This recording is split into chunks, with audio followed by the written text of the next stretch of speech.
이 시간 볼 하나님 말씀은 데살로니가 전서 4장 9절에서 12절 말씀입니다. 데살로니가 전서 4장 9절에서 12절 말씀 제가 읽어드립니다. 형제의 사랑에 관하여는 너희에게 쓸 것이 없음은 너희들 자신이 하나님의 가르치심을 받아 서로 사랑함이라. 너희가 온 마게도냐 모든 형제에 대하여 과연 이것을 행하도다. 형제들아 권하노니 더욱 그렇게 행하고 또 너에게 명한 것 같이 조용히 자기 일을 하고 너희 손으로 일하기를 힘쓰라. 이는 외인에 대하여 단정히 행하고 또한 아무 궁핍함이 없게 하려 함이라. 아멘. 복된 주일을 예비하는 토요일 새벽 아침을 맞습니다. 이 아침에 일하기를 힘쓰라. 하나님 말씀을 가지고 묵상할 때 주의 음성을 들을 수 있기를 원합니다. 우리 그리스도인들은 하나님의 기쁨이 되는 것이 우리 온 성도와 온 저를 포함하여 평생의 소원입니다. 로마서 12장 1절에 이런 말씀이 있어요. 그러므로 형제들아 내가 하나님의 모든 자비하심으로 너희를 권하노니 너희 몸을 하나님이 기뻐하시는 거룩한 산 제사로 드리라. 이는 너희의 드릴 영적 예배니라. 몸을 드린다는 것은 삶을 드린다는 겁니다. 하나님 우리의 삶의 모습을 볼 때 하나님이 기뻐하시면 그게 바른 길 가는 것이라 이 말이죠. 그래서 그 삶은 우리가 찬송을 부르지 않더라도 삶 자체가 하나님 향기로움을 받으시는 삶의 제사가 된다는 말입니다. 그걸 오늘 본문에서는 두 가지로 우리에게 압축해서 바울이 우리에게 일깨워줍니다. 형제 사랑이 그것이고 그다음에 부지런함이 그겁니다. 우리 예수 믿는 사람들이 형제를 사랑하는 것, 자기 일에 부지런한 것, 그건 행함의 문제입니다. 이 행함이 있어야 우리의 믿음다워지고 증거되는 것이죠. 요약하자면 바른 믿음이 있으면 바른 행함으로 나가게 되어 있습니다. 잘 믿으면 잘 행하게 되어 있습니다. 그래서 믿음과 행함은 불가분의 관계에 있습니다. 예수 그리스도께서 우리를 위하여 죽으심을 믿음으로 구원받지만 그 믿음에 걸맞도록 행함으로 반응하는 것이죠. 그리고 야고보 장로님은 믿음이 그 행함과 함께 일하고 행함으로 믿음이 온전케 되었다고 그렇게 우리에게 말씀합니다. 바울이 말하는 형제 사랑, 이것은 가정이나 이웃에만 국한된 것이 아닙니다. 물론 교회 공동체, 영적 가족은 당연하죠. 우리가 속해 있는 지방과 나라와 민족을 말해 이걸 뛰어넘는 다른 나라와 민족, 사람들까지도 다 포함합니다. 굉장히 형제가 포괄적이고 넓죠. 전 세계적입니다. 당시 상황으로 볼 때 유대인이건 이방인이건 먼저는 예수 믿는 사람은 다 형제라고 주님이 말씀하셨고 바울이 그걸 분명히 인식하고 있습니다. 문화와 민족, 국가를 다 넘어서 그리스도 안에서 사람들이 나누는 그런 사랑을 바울은 형제 사랑이라고 말합니다. 초대교회의 형제 사랑은 진정한 나눔을 통해서 실천이 됐습니다. 우리 형제 사랑의 뿌리는 언제나 여기가 이 땅이 우리가 많은 최종 종착지가 아니라 이 육신의 옷을 벗고 영광주의 그리스도를 만나 천국에서 영원히 사는 그날을 기다리는 재림신앙이었거든요. 그러니까 주님을 기다리는 마음으로 그렇게 서로 사랑하며 나눔을 실천했습니다. 그래서 유무상통했다고 성경이 분명히 밝혀주고 있습니다. 네 것 내 것이 다 우리 모두의 것이다. 어차피 땅 위에 있는 동안만 필요한 것이니까 그러게 이들은 그런 나눔 가운데서도 또 많이 가진 자나 적게 가진 부족함이 없이 형제 사랑을 실천했습니다. 주님이 다시 오시면 영원한 생명을 누리는 것이기에 땅 위에 상대적 차별은 더 이상 존재하지 않기 때문입니다. 그래서 진정한 형제 사랑은 뭐냐? 진정한 나눔이다. 이것이 없으면 형제 사랑을 할 수가 없다 이 말이죠. 여러분 형제가 뭐죠? 한 어머니 한 아버지를 함께 나누는 그게 형제입니다. 그럼 자녀들 사이에 좀 언짢은 일이 있더라도 부모의 마음을 아프게 하는 데까지 이르러서는 안 되죠. 어떤 상황에도 하나님 아버지를 기쁘시게 하기 위하여 형제 간의 사랑을 나눠야 한다는 겁니다. 하나님 아버지에게는 모두 소중한 딸이요 아들이죠. 하늘이 무너 땅이 꺼져도 형제는 변함없습니다. 이거는 천륜입니다.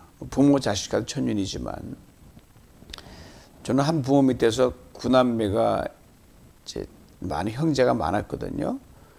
그렇게 어린 시절을 지냈고 성장 과정을 지냈고 사람들이 뭐 가지 많은 나무에 바람자도 없다.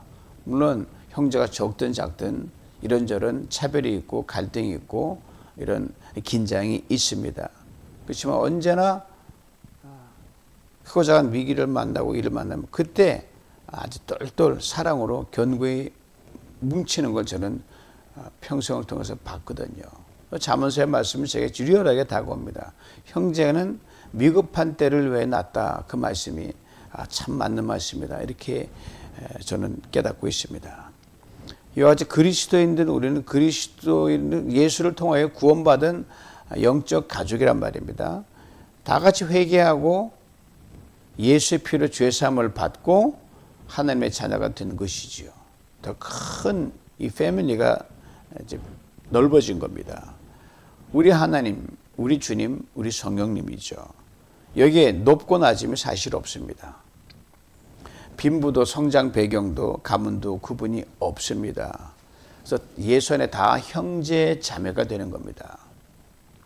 우리가 뭐 교회에서 직분을 이렇게 부르지만 그건 하나님의 일을 선하게 하기 위해서 하나님 주신 맡긴 사명을 따라 주어진 이름이고 다 그 예수 안에서 그걸 뛰어넘어서 서로 품고 살아가는 게 이 그리스도 안에서 영적 가족이란 말이죠. 하늘나라에 가서 영원히 함께 살아야 할 그런 분들이기 때문입니다. 때문에 바울이 말하는 형제 사랑이란 종말적 사상을 담고 있습니다. 오늘이 마지막인 것처럼 그렇게 진정으로 사랑하고 오늘이 영원한 천국에서 이렇게 사랑한 모습이 이어진다는 거죠. 이 사랑을 바울이 말하고 있습니다. 형제 사랑이지만 그 안에 그 목적은 아가페 사랑, 아낌없이 주고 희생한다는 그리스도의 사랑이 담겨 있습니다. 이걸 주님이 친히 이렇게 말씀하셨잖아요. 내가 너희를 사랑한 것 같이 너희도 서로 사랑하라. 이게 십자가 지시기 바로 직전에 하신 말씀이거든요. 대상이 누구냐를 구분하지 않으셨습니다. 나를 어떻게 대하느냐에 거기에 따라 조건으로 반응하지도 말라 그러셨어요. 나에게 유익이 되느냐 불이익이 되느냐도 아닙니다. 그죠? 주님이 사랑하신 그런 사랑으로 사랑할 뿐이라는 거죠. 이것이 예수 그리스도 믿는 성도들의 형제 사랑입니다. 그냥 그렇고 그런 세상의 형제 자매 사랑이 아니라 우리 이미 살펴봤던 고린도전서 8장 11절에 이런 말씀이 있잖아요. 그리스도께서 위하여 죽은 형제 자매라고 그랬습니다. 예수님도 바울도 서로라고 했습니다. 이것이 중요합니다. 당시에는 노예제도 있고 많은 신분의 차별이 많이 있었던 사이이기 때문에 가난한 자, 부한 자, 인종차별도 많았고요. 주인과 노예도 있었고요. 복잡한 계급 사회였는데 이 모두가 예수를 믿고 보니 한 형제예요. 신분은 다르지만 함께 예배를 드리고 있는 겁니다. 그러니까 뭐 노예와 주인의 차별이 없고 다 형제가 되는 그런 상황이었거든요. 특별히 오늘 본문에 하나님의 가르치심을 받아라는 말이 나옵니다. 즉 서로 사랑하기를 하나님께서 가르치신 대로 하라는 거예요. 누구를 사랑할 때 하나님이 나를 사랑하신 그 수준으로 사랑하는 거죠. 기준이 상당히 높습니다. 거기에 자꾸 다다르라고 우리의 사랑이 높아져야 되고 차원이 높여져야 됩니다. 가정에서 남편을 사랑할 때도 아내를 사랑할 때도 자녀를 사랑할 때도 하나님 나라 사랑 그 무조건적인 사랑으로 교회 공동체 안에서도 이것이 하나님이 원하는 꼴이에요. 거기에 다다르러 가다 보면 조금씩 사랑이 자라갑니다. 사랑도 자라갑니다. 그 어떤 이유도 달지 말고 따지지 말라는 거죠. 변명도 늘어놓지 말고. 힘껏 하나님 나라를 사랑하신 그 분량대로 이렇게 사랑하라 이 말입니다. 교회를 사랑하는 것도 똑같습니다. 주님이 교회를 사랑하는 그 사랑으로, 그 관심으로 교회를 사랑하라는 거죠. 바로 형제 사랑에 대해 데살로니가 성도들의 바울이 말하는 걸 다시 한번 들어보시기 바랍니다. 형제 사랑에 관하여는 너에게 쓸 것이 없으면 너희들 자신이 하나님의 가르치심을 받아 서로 사랑함이라. 너희가 온 마게도냐 모든 형제에 관하여 과연 이것을 행하도다. 형제들아 권하노니 더욱 그렇게 행하고. 지금 데살로니가 교회 성도들이 그렇게 하지 않고 있어서 하라는 게 아니라 지금 잘하고, 정말 잘하고 있었어요. 온 원경각처에 야 정말 저렇게 뜨겁게 사랑하는구나, 그렇게 인정을 받았고요. 소문이 자자했었습니다. 거기에 더 많이 더 잘하라 이렇게 바울이 말하는 겁니다. 참으로 귀한 교회가 데살로니가 교회였습니다. 귀한 성도들이었습니다. 저희 누비전 공동체가 주님으로부터 이런 말을 들었으면 좋겠습니다. 그렇게 할 수 있는 자질과 역량이 우리 안에 이미 갖춰져 있기 때문입니다. 10수년 광야 교회 시절을 지났고요. 팬데믹 전염병 시절을 지나면서 하나님 우리 누비전 공동체를 정말 사랑의 공동체로 아름답게 빚어 오셨고, 지금 빚어가시고 앞으로도 그리 하실 것입니다. 요즘 제가 성도님들을 대할 때마다 이걸 제가 눈으로 확인해요. 하루가 다릅니다. 한 주가 달라요. 달리는 말에 채찍을 가한다는 속담이 있잖아요. 여러분 정말 잘하고 계시는데 더 잘하는 형제사랑, 더 많은 형제사랑으로 나가는 우리 모두가 될 수 있기를 간절히 원합니다. 실제로 저 요즘에 듣는 게 원광각주에서 우리 교회 소문이 참 좋게 났더라고요. 얼마나 감사한지 모릅니다. 그대로 직진하며 우리의 사랑과 섬김의 페달을 계속 꾸준히 밟아갈 수 있기를 원합니다. 이제 바로 두 번째 권면이에요. 일하라고 했습니다. 신앙의 생활화를 말하죠. 예수 그리스도가 오시는 그 재림을 기다리는 것도 좋은데, 주님을 만나서 빨리 뵙고 싶다는 그 마음도 좋은데, 그 신앙의 사람을 게으르게 만들어서는 안 된다는 겁니다. 이 데살로니가 후서 마지막 3장에도 이런 비슷한 말이 나올 때 다루겠지만, 그래서 이 신앙을 가지고 더 부지런히 일하고 권면하는 겁니다. 말씀대로 노예와 주인이 함께 예배를 드리고 있어요. 밖에서는 노예와 주인이에요. 안에서 같이 찬송가를 부르고 말씀을 듣고 떡을 떼고 나누니까 주인과 한 형제가 된 거예요, 노예가. 집에 가든 이전처럼 주인을 섬겨야 되는 노예가 되고 받듦을 받드는 주인이 돼야 되는데, 교회 주인과 형제가 되다 보니까 이게 집에 가서 그렇게 하지 않는 거예요. 아예 빈둥거리는 노예들이 있었어요. 그런 동료들이 이렇게 말하기도 했습니다. 우리 주인이 그리스도 안에서 형제인데 구속함 받았는데 예전처럼 하겠어? 다 용서하고 너그럽게 봐주겠지. 그러면 아주 빈둥빈둥거리는 거예요. 여러분 사랑을 베푸는 것도 좋습니다. 마땅히 베풀어야 되죠. 그렇지만 이 남의 사랑을 조건적으로 해서 내가 게을러진다든지 본분을 다하지 않는 것은 결코 바람직하지 않습니다. 주님이 기뻐하지 않습니다. 초대교회 유무상통이 있어서 있는 사람과 없는 사람 간에 서로 많이 통했습니다. 주는 사람은 주어서 기뻤고요. 받는 사람은 받아서 참 좋았는데, 근데 이 사람들이 사는 곳이 부작용이 생기게 마련입니다. 시간이 흐르다 보니 여기 익숙해진 거예요. 어렵고 힘든 데는 안 하려고 하고요. 주님이 잠시 있으면 올 텐데 그렇게 하냐. 잘못된 종말 사상에 한몫을 했습니다. 바로 내일이면 오실 텐데 우리가 열심히 일하려고 하냐. 적당히 하지. 그런 잘못된 종말 사상이 아직 배어 있었어요. 한동안 실제로 생업 손을 떼고 아예 일도 안 하는 사람들도 속출했습니다. 개종에 20년 다니면서 일 안 하고 부탁하고 먹고 사는 그런 사람도 있었어요.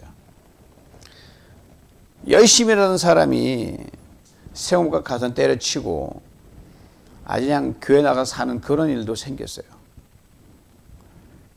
근데 주님이 이 재림할 기미가 뭐 점점점 차일피일 미뤄지다 보니까 문제가 많이 생긴 거예요. 열심히 살던 사람 일 안 하게 되니까 교회 내에서 이제는 일하지 않게 되면은 자꾸 게을러지니까 이제 얻어먹는 게 습관이 돼버리거든요. 그러니까 홈리스가 돼버리고 워크리스가 돼버리고 일의식이 많이 희석돼버리고 말았습니다. 따로 거지가 따로 없는 그런 일이 있었어요. 이걸 바라보는 길이 얼마나 안타깝습니까? 더군다나 안 믿는 사람들이 볼 때는 야, 뭐 저게 무슨 예수 믿는 거야, 그런 거 있었다는 말입니다. 이를 전해들은 바울이 오늘 보면 11절 이렇게 고면하는 거예요. 또 너에게 명한 것 같이 조용히 자기 일을 하고 너희 손으로 일하기를 힘쓰라 그랬습니다. 이게 뭐 다 이민자로 사는 여러분 열심히 일하지만 그 당시엔 예수님이 오늘날 온다는 종말 사상이 꽉 잡혀가지고 잘못된 게 그때 이런 일이 실제로 벌어졌고 우리 이단 사상이 와가지고 뭐 재림 사상 때문에 이 한국 사회나 뭐 이 미국 사회나 이런 데서 이단 사상 때문에 모든 건 내려놓고 그냥 재림만 기다린다 가지고 아예 모여서 공동체를 가지고 많이 시끄러웠던 적이 있다고씩 기회 시다면 일어나잖아요. 그런 거였거든요. 들어보세요. 또 너에게 명함같이 조용히 자기를 하고 너희 손으로 일을 힘쓰라. 이 말씀. 조용히 하라 그랬거든요. 쓸데없는 소란 피우지 말라는 겁니다. 잘못된 종말 사상에 휩쓸려서 교회를 어지럽게 하지 말고 너의 삶에 그렇게 나태하지 말라는 겁니다. 지극히 비정상적이고 비정상적인 종교적 열심만 남아있을 뿐입니다. 이 폐해는 우리가 뭐 교회사를 통해서 굉장히 많이 봤습니다. 이렇게 보통 시끄러운 것이 아닙니다. 자꾸만 남도 끌어들이는 경향이 있거든요. 그래서 바울이 자기 일을 하라고 말합니다. 또 이렇게 보면 너희 손으로 일하기를 힘쓰라 이렇게 말합니다. 손으로 일한다는 것은 육체 노동을 포함하여 장사하거나 사업을 한 등 다양한 노력을 기울이면서 자기 생업에 힘쓰는 것을 말합니다. 특별히 헬라 철학 사상이 그때 또 많이 있었기 때문에 이 사람은 육체 노동을 경시하는 그런 풍조가 많았거든요. 그러니까 잘못된 종말 사상도 있어 육체 노동을 천시해. 그러니까 땀 흘려 일하는 것이 가치 없어 보이는 그런 걸로 여겨졌습니다. 이들에게 바울이 간곡히 부탁하는 겁니다. 제발 조용히 늘 하던 일을 그냥 계속해라. 부지런히 힘써 일하며 살아라. 그게 예수 믿는 길이다. 이렇게 바울이 말하고 있는 겁니다. 그렇습니다. 우리 예수 믿는 사람은 그 부지런함이 탁월해야 됩니다. 그리고 주는 사람으로 살아가야 됩니다. 그래 그리스도인들은 부지런히 일하며 늘 이렇게 기도하기를 쉬지 말아야 돼요. 주님 주는 사람으로 살게 해 주시옵소서. 받는 사람이 되지 말게 하시고 내 손으로 열심히 힘쓰라게 만들어 주옵소서. 부득불 받을 수 없는 형편이 어려면 그럴 수가 있거든요. 그럴 때도 받으면서도 감사함으로 받고 나도 주는 자로 살아가겠다 그런 마음으로 늘 충만해야 됩니다. 이것이 비록 작은 것이랄지도 그렇게 돼야 됩니다. 그러니까 성경은 이렇게 분명히 말하잖아요. 주는 것이 받는 것보다 복되다. 또 이렇게 말씀합니다. 주라 그러면 너에게 줄 것이니 곧 후히되어 누르고 흔들어 넘치도록 하여 너희에게 안겨주리라. 너희 헤아리는 그 헤아림으로 너희도 헤아림을 도로 받을 것이니라. 일하라. 꼭 돈 벌기 위해서만은 아닙니다. 내가 할 수 있는 일을 내가 하지 않고 미루고 게으르면 안 된다는 겁니다. 뭐 어떤 여러분 집안일 하든 뭐 하도 그걸 미루면 또 자꾸 쌓이잖아요. 전혀 할 수 없는 일도 자꾸 하다 보면 배우게 되고 할 수 있는 지경에 다다릅니다. 그럼 나의 헌신의 범위도 넓어지지요. 지금 조금 서툰 일도 자꾸 하다 보면 익숙해집니다. 처음부터 잘하는 사람 없거든요. 그럼 남에게 불필요한 부탁을 하지 않아도 됩니다. 그러게 일 자체에 그 가치가 있는 겁니다. 그리고 돈은 부산물로 주어지는 보너스입니다. 그리고 같은 일을 하며 땀을 흘려도 만족을 느끼고 행복감을 느끼게 됩니다. 저 뉴스에 지하철 택배 기사에 대한 뉴스를 봤는데 75세 된 노인이에요. 은퇴 후 노후도 전혀 걱정이 없는 그런 분인데 다 준비해 놨거든요. 근데 건강을 위해서 뭔가 일을 해야 되겠다 하고 노인 택배원 모집하는 광고에 응모해서 거기 갔어요. 갔더니 약 30명 정도의 연세대신 분이 시니어들이 나왔는데 그래서 이분이 발탁됐습니다. 이유는 뭐냐, 왔던 모든 노인들 중에는 이 스마트폰을 다룰 줄 아는 사람이 이분 한 분뿐이었거든요. 평소 자녀들과 손주들과 이렇게 서로 SNS 소통을 하고 자신만의 블로그까지 운영했던 그 노인을 보고 이분은 쓸만하다 해서 픽업된 거죠. 기자와 헤어지면서 이렇게 말을 건네시더라고요.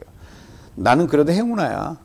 이렇게 일할 수 있으니까. 무릎이 좀 약하지만 건강이 허락할 때까지 이 일을 하면서 버는 돈으로는 유익하게 쓰려고 해.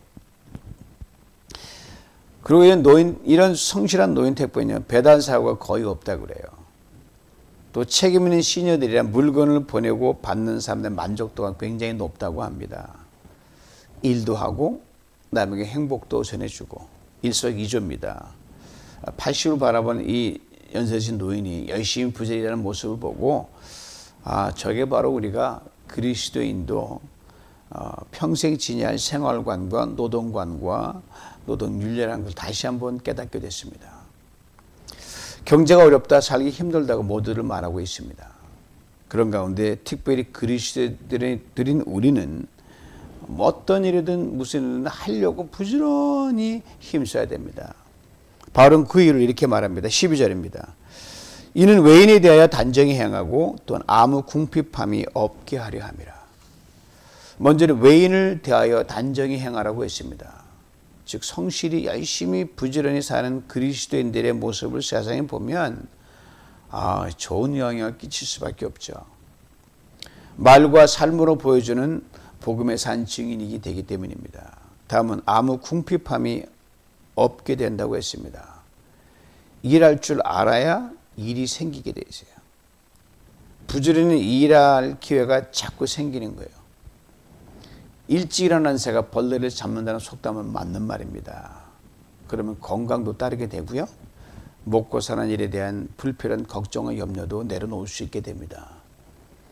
궁핍하지 않는다는 것은 나의 생존을 타인에게 의존하지 않고 경제적인 자립과 독립을 할 수 있다는 걸 말합니다.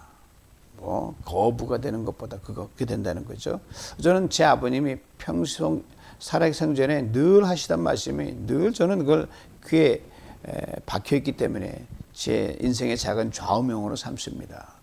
큰 부자는 하늘이 낸다.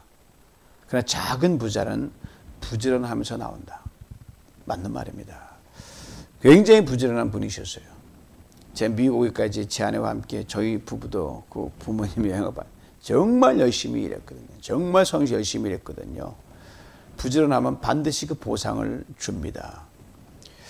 요새 그때 부지런함으로 돌아가려고 애쓰고 있는데 예전 같지는 않지만 그래도 그것이 유익이 되고 건강 따라오기에 그러려고 다시 허리띠를 졸라매고 있습니다. 성 프란체스코의 말을 잠시 빌려옵니다. 뭔가 필요한 것을 하는 것으로 일을 일단 시작하십시오. 그러면 가능한 것은 뭐든지 할 수 있게 됩니다. 그 다음 말이 참 재밌어요. 그렇게 되면 전에는 내가 어떻게 할 수 없는 불가능한 일도 해내게 된다. 딱 맞는 말이에요. 뭐든지 하고자 하면 할 수 있게 된다는 말입니다.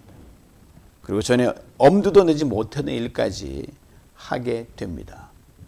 제 옆에 필리핀 분이 사는데 저보다 연세 훨씬 많죠. 부지런히 일하고 뭘 자꾸 해요. 저는 원래 연장거리 도구 만지는 제가 재주가 없는데 그분 하는 거 보고 같이 하다 보면 저도 익숙해지고 하게 되는 거예요. 자신이 생기는 거예요. 보고.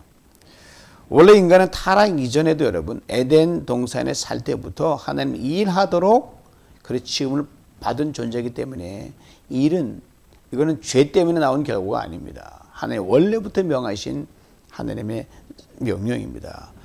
그래서 지금 하는 일 아무리 보잘것 없어 보여도 주님께서 내게 맡기신 일이다. 나만의 일을 할 수 있다는 자부심과 자원하는 마음으로 충만할 때 불가능한 일도 해낼 수 있습니다.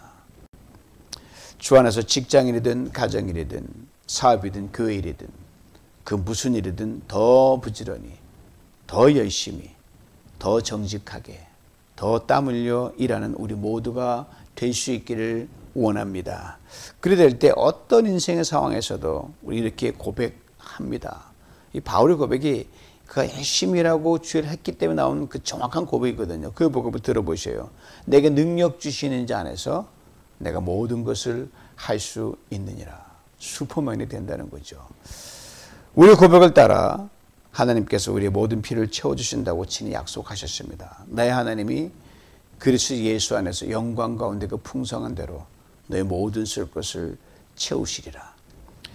매일 은혜와 축복을 받아 누리시는 복된 성도님 될 수 있기를 주님의 이름으로 축원합니다. 하나님 아버지 감사합니다. 인생의 나이만큼 여기까지 왔으면서 우리가 하나님의 삶을 돌아보며 우리의 부족한 부분을 깨닫게 하시는 말씀 앞에 섭니다. 하나님, 그 당시와 상황은 다르지만 주님께서 우리에게 오늘 주님이 오시든 내일 오시든 우리 할 본분을 다 하는 가운데 부지런히 성실히 열심히 일하고 그런 가운데 형제의 사랑에 근실히 행함으로 세상으로부터 그리스도인의 덕을 끼치고 그들에게 인정을 받는 우리 모두가 될 수 있도록 축복하시고, 무엇보다 우리 공동체를 사랑하신 아버지 하나님, 광야교회 시절과 팬데믹 광풍 시절을 지나면서도 이만큼의 아름다운 사랑의 공동체를 빚어가신 하나님 참으로 감사합니다. 더 열심히, 더 성실히, 더 정직하게 주의 사랑과 하나님 헌신에 힘쓰는 가운데 주 영광 나타내는 우리 모두가 되게 하여 주시옵소서. 예수님의 이름으로 기도하옵나이다. 아멘.